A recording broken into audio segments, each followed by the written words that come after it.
Let's jump right into the Roto-World player news. We have a lot to get through today. Who's eating good, as we do every Wednesday. Lawrence in the house, as he is every Wednesday. We'll get to our start sit, keep it open, close it out. But as we head into a new week of practices here, guys, the big question is on the Jacksonville Jaguars if Trevor Lawrence will play. And, of course, Trevor Lawrence, it didn't take long for him to get asked that. So hear from him directly. So are you playing Thursday? I'm gonna do everything I can to be out there. I feel a lot better today than I would have thought. So I like how I'm progressing, and I'm gonna do everything I can to be out there on Thursday. I haven't missed a game in my career. Obviously I'm only in my third year, but I take a lot of pride in that and being available and being there and being able to play and compete every week. I think that's something that I take a lot of pride in. So. We're not at that point yet. We got a couple more days, and we're gonna see how the rest of the week plays out. But definitely, it's something that means a lot to me. Is just being out there and one, being out there, but also knowing I can put a good performance out there for my team too, because that doesn't help anyone if I can't. So you gotta ask that question as well. Lawrence doing everything he can to play Thursday, dealing with the knee injury. Of course, I think the bigger picture here, Lawrence, is that where he was drafted in fantasy, he has not lived up to those expectations. He's been under 20 points in each game this season, 4 of 6 games under 15 fantasy points. Now dealing with an injury on a short week.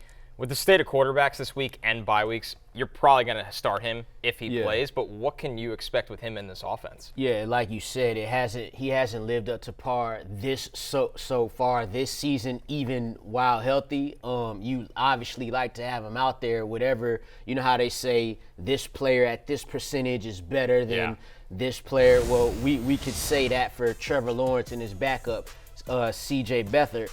You'd like to have him out there. They're facing the Saints on the road. The Jaguars they're actually underdogs in this minus one here. So you definitely like to have him here. They just got the lead in the division. From a fantasy perspective, he's a mobile guy. That's a big part of his game. So if he does play, you're gonna have to start him, especially if you drafted him as that, right? But you probably have to temper the expectations because he can move in and out of the pocket and create fantasy points for you in that way. But we're definitely hoping to get him back. He said it was a couple of days away. It's Wednesday today, so now we're 1 day away, so we'll see what happens. Jay, what jumped out to me on that graphic is one top 10 finish for Trevor Lawrence in the quarterback rankings this year. And you look at the weapons they have. They do a good job of spreading the ball around. He's been comfortable under Doug Peterson, but from a fantasy perspective, strictly the results just haven't seemed to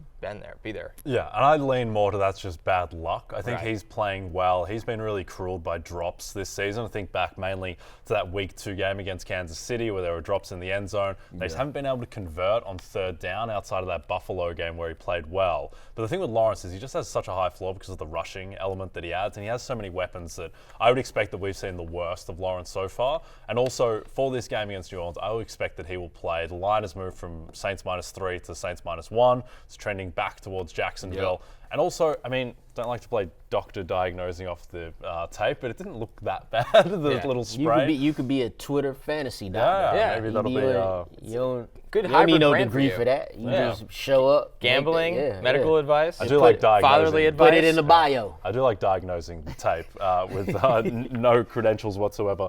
But I do think that he will likely play. That's what the market expects. And I think there's a lot of upside the rest of the way for him. I don't think that he's going to be outside the top 10 going forward. Lawrence, in your rankings, has this injury impacted anyone? And it could go both ways. It could bring a guy like Calvin Ridley down a spot or two. You could look at Travis Etienne and go, man, it might be a big night for Travis Etienne. Well, yeah, you definitely expect them to lean on Travis Etienne more. Like, they've been doing that already. Whether it's been an efficient game or not, they're going to feed Travis Etienne. Even Calvin Ridley himself, he hasn't been blowing up like we expected after that Week 1 matchup. But you definitely, I would definitely downgrade Trevor Lawrence. I got him as a quarterback 1 here this week, much like I had him last week. But if he plays, I'll still keep him, in that position. But for the receivers, I don't think it'll change too much. Matter of fact, like I said, his mobility, if anything, would be affected that will make him stay in the pocket even more. Yep, and the last thing on Lawrence I'll say is that we spoke yesterday about pass rate over expectation, like which teams actually do throw the ball more, because sometimes the players' pass attempts just get skewed because of game script. I think this is a better thing to look at for how much does the team actually want to throw. The Jags are 4th in the league for pass rate over expectation. Doug Peterson wants to throw the ball. He wants to have it in Trevor Lawrence's hands. And so I think that going forward, there's just no way that this guy can fail with this talent and with his weapons. Some other notable injuries we're tracking throughout the week. Of course, Trevor Lawrence is at the top, but Jimmy Garoppolo dealing with a back injury. We don't know if it would be Brian Hoyer or Aiden O'Connell officially if Jimmy can't go. Baker Mayfield dealing with a hand injury. Justin Fields is not practicing today with that thumb injury. That does sound like something that should be taken seriously, and we'll keep an eye on Tyson Bagent, his backup that came in when Fields got hurt last week. McCaffrey with the oblique. Jahmyr Gibbs working his way back from the hamstring injury. Same could be said for Jamal Williams, who was on IR, and Deebo Samuel with the shoulder. Lawrence, what's the most notable injury you're tracking on this list?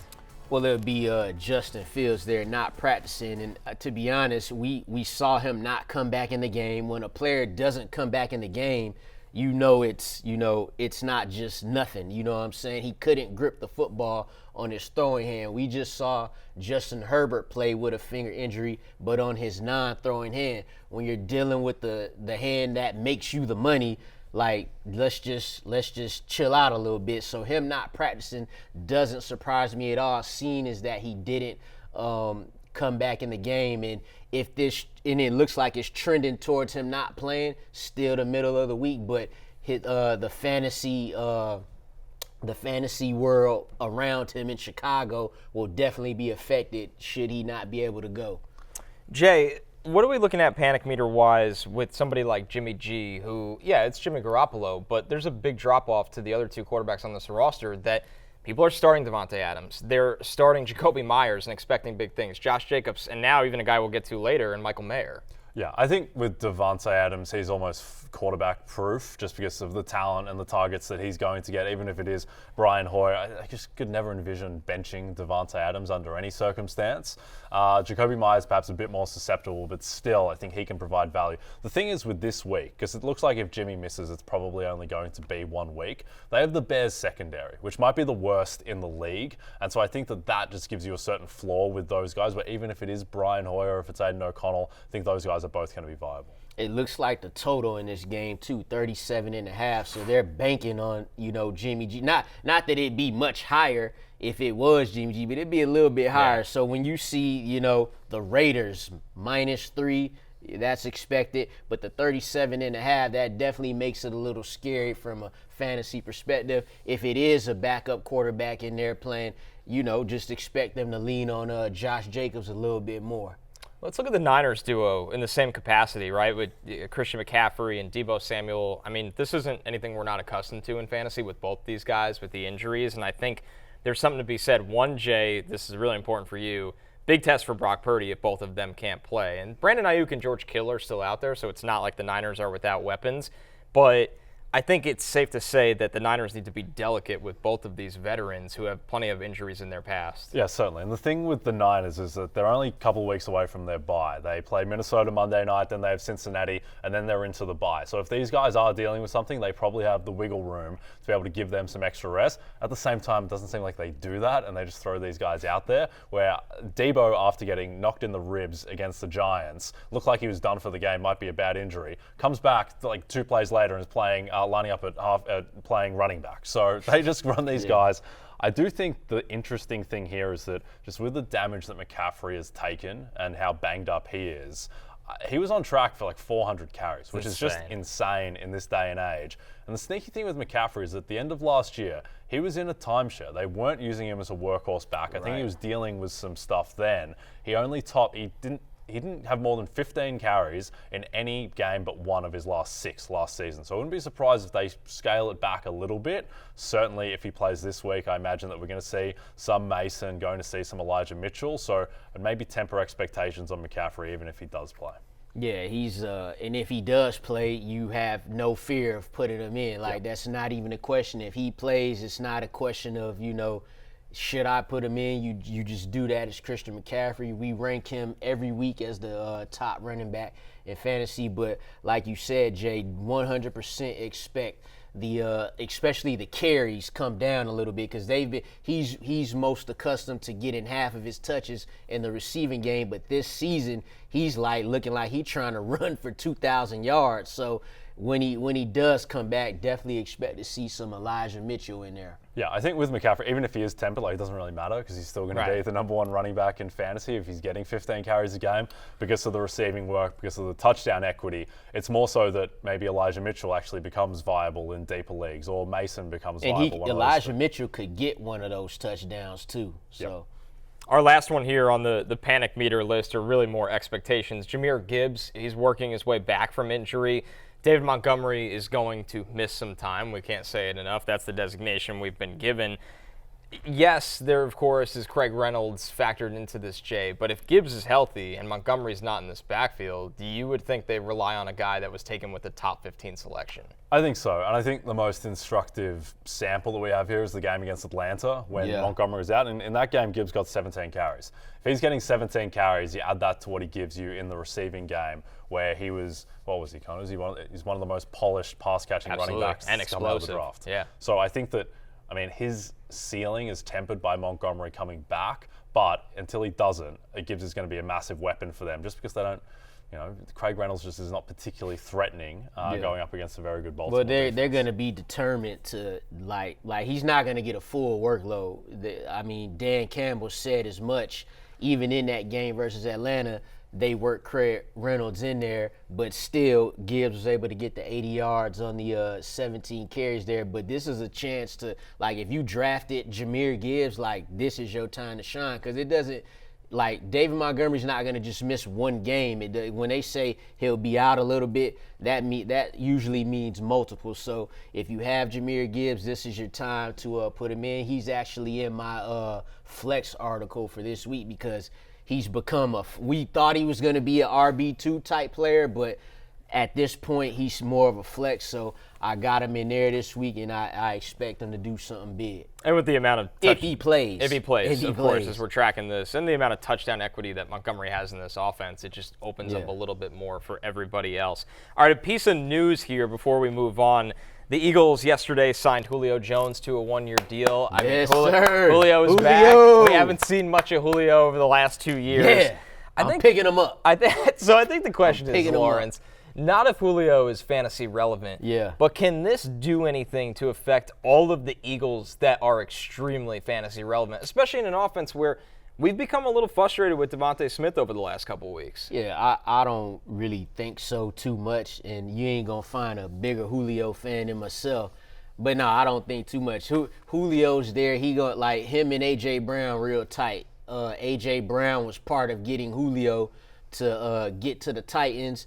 A.J. Brown always looked up to him, used to wear Julio jerseys to the game. So some of that plays into it, but I wanted Julio to play for the Falcons. With that receiver depth, which they need, I would have taken him over Matt Hollins and Van Jefferson today.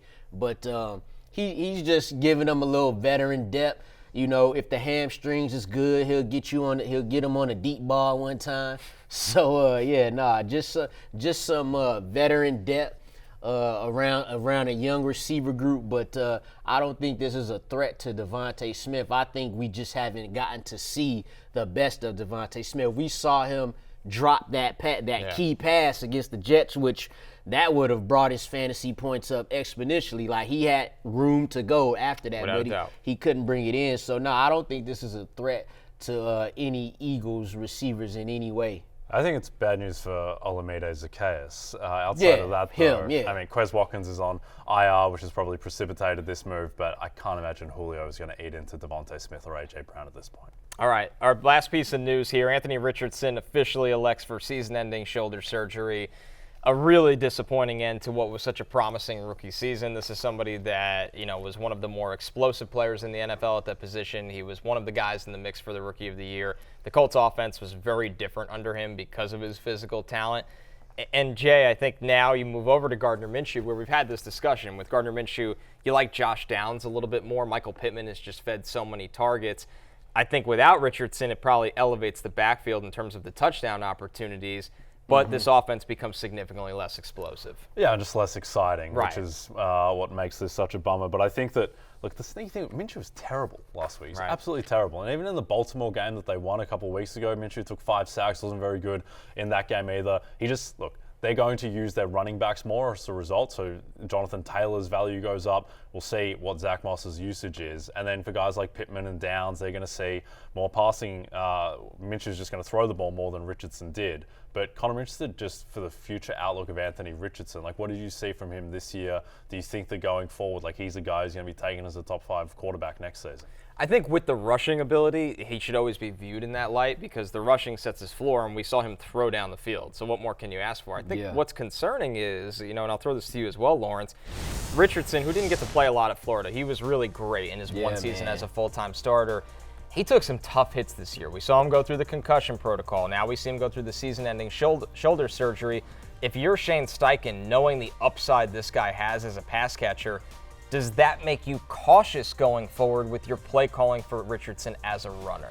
Well, I don't know. You know why? Because I don't know if you could do that and be the best that you could be. I agree. Like, Jalen Hurts was on his way to 1,000 rushing yards and 4,000 passing yards. He got hurt at the end of the regular season, but they let him go. You know what I'm saying? So Steichen did that with Jalen Hurts.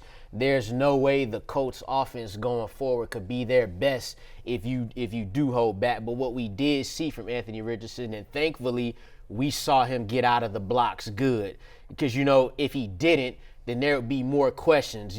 Like, he looked better in these 3 or 4 games, however much he played. He looked better in these pro games than he did in some games at Florida. I agree. So it just goes to show you, what's around you, who's calling your plays. That can affect you. As far as their offense now, Jay mentioned about how Gardner Minshew wasn't that good against the Jags. The good thing about that is not for the Colts, it's not good, but the good thing for fantasy is you'll be in throwing situations. And we saw Michael Pittman see a season high 14 targets, 9 catches, 109 yards because they was getting blown out. So they were having to come back. And from a division perspective, I thought the Colts, prior to Anthony Richardson getting hurt, was definitely in play to win that division. Now, not so much with the Jaguars having a strong stranglehold on that now. I think it's a massive concern that he played 4 games and he got injured in 3 of them. Like, that's very unusual. And they're all contact injuries. Well, he had the concussion, Yeah, and then in the first game, he hurt himself as well against the Jags. So, I mean, that is a concern. Hopefully that's just fluky randomness and he can get himself right for next season. But, something to monitor. He's just the way that he plays and coming off this history, he's going to be a big injury risk next year. I'll tell you an interesting stat on him, too, fantasy-wise. So he missed the 2 full games. He basically missed 3 full games of the 5 or 6. He still has more fantasy points than Joe Burrow and Geno Smith as we sit here today. Wow. Geno Smith catching strays. Yeah. I'm just giving props to Anthony Richardson and using good quarterbacks to, amplify that. So, Anthony Richardson, get well soon. I will be drafting you again. Hey, it's Matthew Berry from NBCSports.com and Rotoworld.com, and I want to thank you so much for watching whatever it is you just watched, or if nothing else, being too lazy to click out of the autoplay after this video started, after whatever it is you actually wanted to watch finished. But now that you're here, I'd like to take a moment here to ask you respectfully now, okay? I'm asking you respectfully to subscribe to the NFL on NBC YouTube channel. You'll get the latest Roto-World fantasy news headlines, all sorts of great shows, including my own Fantasy Football Happy Hour. So go subscribe now. Again, I'm asking respectfully.